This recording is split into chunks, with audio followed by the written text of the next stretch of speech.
सौभाग्य कोहिनूर श्रीमान संजय जैन श्रीमती ममता जैन परिवार ग्रेटर कैलाश दिल्ली। सौभाग्य भक्त श्रीमान विजेंद्र जैन श्रीमती निर्मल जैन परिवार गुरुग्राम। सौभाग्य भक्त श्री मनीष गोधा श्रीमती सपना गोधा गोधा एस्टेट परिवार इंदौर। सौभाग्य भक्त श्रीमती कुंती देवी जैन श्री राजीव जैन श्रीमती मीनाक्षी जैन कावेरी जैन उदय जैन सिविल लाइंस परिवार दिल्ली। सौभाग्य भक्त Shri Amit Jain CA Shrimati Anshul Jain Anshika Jain Anuttar Jain green park परिवार दिल्ली।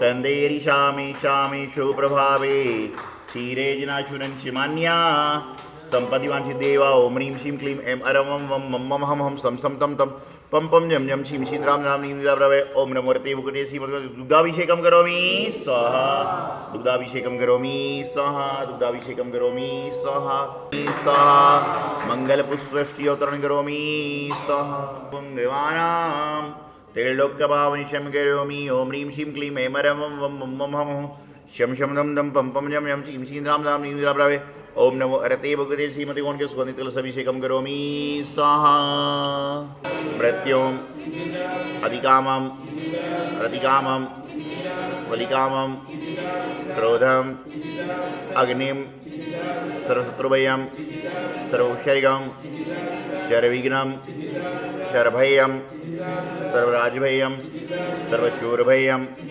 सर्वदुष्टभयम सर्वमृगभयम सर्वादचक्रभयम सर्वपरमंत्रम सर्वशूलरोगम सर्वक्षयरोगम सर्वकुष्ठरोगम सर्वक्रूररोगम सर्वनरमारिं सर्वस्वानिं सर्वगौमारिं सर्वमहिष्मारिं सर्वधान्यमारिं सर्वलक्ष्यमारिं सर्वगलमारिं सर्वपत्रमारिं सर्वपुष्पमारिं सर्वफलमारिं सर्वराष्ट्रमारिं सर्वदेशमारिं सर्वविश्वमारिं।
पूज्य आचार्य गुरुदेव अपना 23वां वर्षा योग करके कचनेर जी से विहार करके आज जालना में आए गए।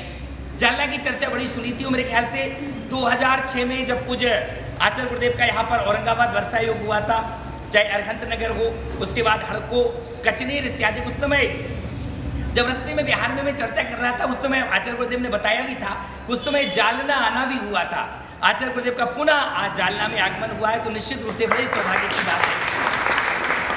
और ये निमित्त एक छोटा सा बना कि आचार्य गुरुदेव की दिल की इच्छा थी कि उनका 23वां वर्षायोग उनके आराध्य पार्श्वनाथ भगवान के चरणों में हो, तो उस हेतु पूरा अप्रैल, मई और जून की तपती दोपहरी में भारत देश की राजधानी दिल्ली से विहार करते हुए विभिन्न तिजारा, महावीर जी जैसे अनेक स्थानों से वर्षा योग आचार्य गुरुदेव ने वहां पर किया। अब बड़े आयोजन हुए और महाराष्ट्र में इस प्रांत में लगभग 5-6 पंचकल्याणक पूज्य गुरुदेव के सानिध्य में हुए। फुलंबरी में भी पंचकल्याणक हुआ, औरंगाबाद हड़कू में भी एक मानस्तंभ का पंचकल्याणक हुआ, परसोड़ा में, कचनेर में, अन्य स्थानों पर पंचकल्याणक करके अब पुनः पूज्य गुरुदेव का भारत देश की राजधानी दिल्ली की ओर यहाँ से विहार प्रारंभ हो गया है।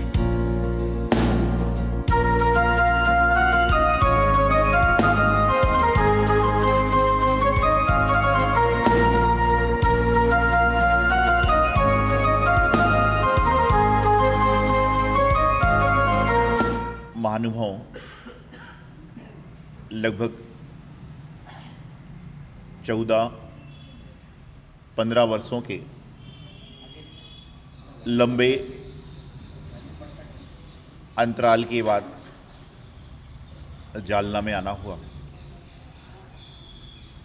वैसे तो जालना का हम संधि विच्छेद कर दें तो जाल और ना बनता है कि जालना कि जाल में इंसान को फंसना नहीं। जाल कई तरह से डाला जाता है। मछुआरा डालता है मछली पकड़ने के लिए, शिकारी जाल फैलाता है शिकार करने के लिए, और इंसान भी जाल फैलाता है लोगों के षड्यंत्र के लिए। लेकिन जो धार्मिक व्यक्ति हैं वह जाल फैलाते हैं भगवान की भक्ति करने के लिए, प्रभु की आरती पूजन करने के लिए। आज प्रातःकाल अजीतनाथ दिगंबर जैन मंदिर में हम लोग ठहरे हुए थे। वहाँ के प्रभु का जब विशेष पंचामृताभिषेक कराया, देखा तो लगा सचमुच में कि अजीतनाथ भगवान, देखिए तीर्थंकर तो कोई भी हो, हर तीर्थंकर के दर्शन से पुण्य होता है, हमारी जीवन का भाग्य बनता है। लेकिन कई प्रतिमाएं इतनी मनोज्ञ और मनमोहक होती हैं कि इंसान वहाँ पर बार बार बरसों बैठना चाहता है। प्रतिमाएं तो सारी आपकी अंदर की प्रतिमा को जगाती हैं। कोई भी प्रतिमा हो, आपके अंदर के जो प्रतिभा है उसको जगाने का काम प्रतिमा के माध्यम से होता है। लेकिन कोई प्रतिमा ऐसी होती है कि उनके सामने आप एक बार बैठ जाओ तो आपको उसके बाद से उठने का मन नहीं होता। तो उसी क्रम में सुबह हमने कल दर्शन किए, मन के भाव थे कि प्रातःकाल अभिषेक हो। वहाँ के व्यवस्थापक ने अभिषेक व्यवस्था बनाई और प्रातःकाल अभिषेक देखा तो निश्चित रूप से लगा कि निश्चित रूप से जैसे चतुर्थकालीन प्रतिमाएं होती थी उसका एक सरस परिणाम अजीतनाथ भगवान की प्रतिमा जी है। और वहाँ पर सारा का सारा संघ को अभिषेक देखकर, पंचामृत अभिषेक कर आनंदमय वातावरण मिला। और यहाँ पर श्रेयांशनाथ भगवान के दर्शन किए। निश्चित रूप से अजीतनाथ भगवान का चिन्ह क्या है? हाथी। और श्रेयांशनाथ भगवान का चिन्ह क्या है? गैंडा। तो दोनों जानवर हैं। श्रेयांशनाथ भगवान का चिन्ह गैंडे का है और अजीतनाथ भगवान का हाथी का है। लेकिन उसके बाद भी आप देखिए कि चिन्ह कुछ भी हो, लेकिन उन्होंने ऐसे ऐसे कार्य किए हैं। अजीतनाथ भगवान को याद क्यों किया जाता है कि सम्मेद शिखर जी से मोक्ष जाने वाले पहले तीर्थंकर अजीतनाथ भगवान हैं। और श्रेयांशनाथ भगवान को याद क्यों किया जाता है बताइए मुझे आप। रक्षाबंधन के दिन जब राखी का त्योहार मनाया जाता है तो उस दिन श्रेयांशनाथ भगवान का निर्वाण लड्डू चढ़ाया जाता है। इसलिए अजीतनाथ भगवान वहां पर सम्मेद शिखर जी की याद दिलाते हैं और श्रेयांशनाथ भगवान आपके हस्तिनापुर की याद दिलाते हैं। तो दोनों के दोनों मंदिरों में बीच वास करते हैं। और इन दोनों मंदिरों के बीच में आप वास करते हो, लेकिन यदि आप सम्मेश शिखर जी का ध्यान करोगे तो आपको तीर्थ के भाव हो जाएंगे, और आप रक्षाबंधन का ध्यान करोगे तो आपको मुनियों को आहार देने के भाव हो जाएंगे। तो आप दोनों में से क्या कर रहे हो ये आपको मालूम होना चाहिए। इन दोनों में से आप क्या करने वाले हो ये आपको पता होना चाहिए। तो महाराष्ट्र में निश्चित रूप से ये जो परिसर है धर्ममय परिसर, कहीं भी संत चले जाएं, मैं हमेशा एक बात कहता हूं कि महाराष्ट्र के लोग अचानक में यदि संत घर के बाहर से जा रहे हैं तो इनके पास में 3-4 चीज़ें जरूर मिलती हैं। 3-4 चीज़ें जरूर मिलती हैं। क्या? एक तो रंगोली तुरंत डल जाती, एक तो रंगोली तुरंत डल जाया करती है, पात प्रक्षालन की थाली में दूध जल तुरंत मिल जाता है, और फूल जरूर मिल जाते हैं कि पुष्पवृष्टि अपने आप हो जाती है। ये 3-4 चीज़ें घर घर के सामने से अचानक महाराज जी आने वाले हैं, आदमी 2 मिनट में लेकर आ जाता है। ये आपकी भक्ति तो है, श्रद्धा तो है, आस्था ही तो है। यहाँ पर निश्चित रूप से जो हम कार्य कर रहे हैं वह हमारे जीवन को परोपकार की ओर ले जाने वाला है।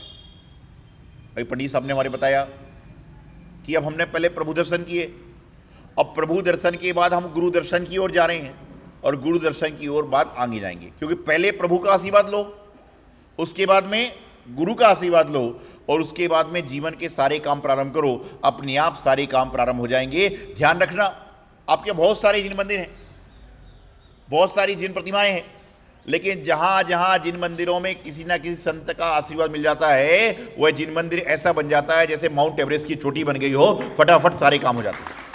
क्यों? क्योंकि आपकी बुद्धि के साथ में गुरु की बुद्धि, गुरु का आशीर्वाद और गुरु की तप साधना उसमें लग जाती है, और जहां पर गुरुओं की तप साधना लगेगी वहां पर विकास तो अपने आप हो जाया करेगा। एक बार एक व्यक्ति आया, कहने लगा महाराज जी मैं बड़ा परेशान हूं। मैंने कोई जवाब नहीं दिया। 2-4 लोग बैठे थे, उनके कान भी खड़े हो गए। कोई व्यक्ति यहां कर आके बोले कि मैं बहुत परेशान हूं, तो 2-4 आदमी और कान खड़े हो गए। इतने में 8-10 और आ गए। उससे बोला महाराज जी मैं बहुत परेशान हूं। मैंने कोई जवाब नहीं दिया। 10, 20, 25, 40 हो गए। उसे जोर से कहा महाराज जी मैं बहुत परेशान हूं। मैंने धीरे से कहा परेशान तो मैं भी हूं। उस आदमी ने कहा मैं परेशान हूं, मैं परेशान हूं। मैंने कहा परेशान तो मैं भी हूं। तो संघ के साधु बोले महाराज जी इसकी परेशानी तो सुनो। मैंने कहा मेरी परेशानी भी तो सुनने वाला कोई चाहिए। तो मैंने उसको बताया मैं परेशान हूं कि मेरा मोक्ष मार्ग निकट क्यों नहीं है, और तुम परेशान हो कि तुम्हारा मोक्ष मार्ग दूर दूर है, तुमको तो अपना मोक्ष से दूर जाने की चल रही है। हर व्यक्ति परेशान है। और मैं एक बात कहता हूं, परेशानी का, उलझनों का कारण क्या है? तो कहते हैं ना कि इस धागा कभी उलझा हुआ नहीं होता। जो धागा होता है ना, सुई धागा वाला, वह कभी उलझा नहीं होता। धागे को उलझाने वाला कौन है? इंसान। और धागे को सुलझाने वाला कौन है? इंसान। तो धागा उलझाने वाले भी आप हो और धागे को सुलझाने वाले भी आप हो। रस्सी को उलझाने वाले भी आप हो और रस्सी को सुलझाने वाले भी आप हो। तो जिंदगी में परेशानी को लाने वाले भी आप हो और जिंदगी में से परेशानी को भगाने वाले भी आप हो।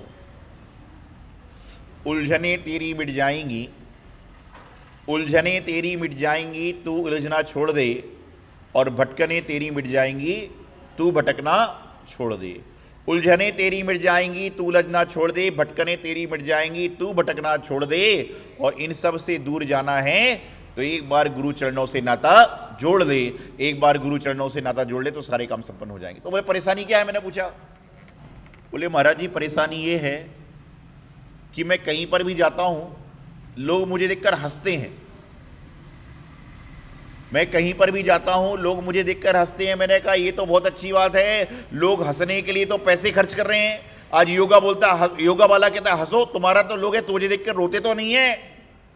बोले नहीं महाराज जी, वह मुझे देखकर इसलिए हंसते हैं कि मैं मंदिर कभी कभी जाता हूं, तो जब मैं मंदिर में जाता हूं तो लोग मुझे देखकर मुस्कुराते हैं कि मैं जोकर हूं।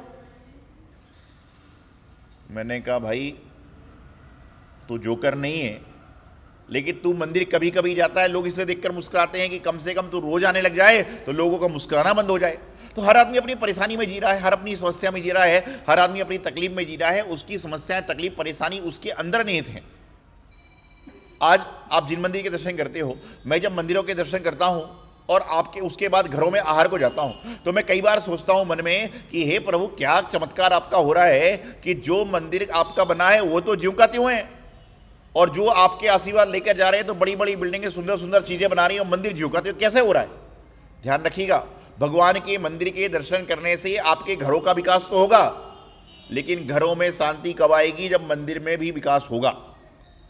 भगवान के आशीर्वाद से घरों का विकास हो जाएगा, घर बहुत बड़े लंबे चौड़े बन जाएंगे, लेकिन जब तक भगवान जी का मंदिर व्यवस्थित नहीं होगा तब तक विकास होने के बाद में मानसिक शांति नहीं आएगी, परेशानी बनी रहेगी।